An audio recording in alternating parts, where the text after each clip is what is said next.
அம்மா அம்மா வந்து கையெழுத்து என்ன தடவை போட்டாங்க?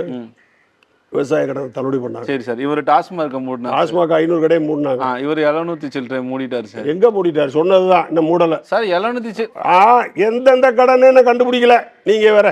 சார் 700 சில்லறை கடையை மூடல. மூடிட்டாரு. பந்தயம் கட்டிக்குமா? அரசுக்கு சோட்ட பாப்போமா? அனௌன்ஸ் பண்றாங்க சார். சார் செய்தி தான் சார். சார் விக்னேஷ் அமைச்சர் சொல்லியிருக்காரு. 717 கடை சொல்லியிருக்கிறாரு. அது செய்தியோட சரி. அந்த ஊழியர்களை மாற்று ஏற்பாடும் செய்யறோம்னு சொல்லியிருக்கிறாங்க.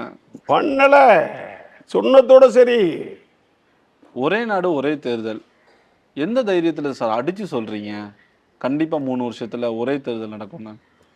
2 ஆண்டு தான் உங்க ஆட்சி அதிகபட்சம். இல்ல அது எப்படி சொல்றீங்க?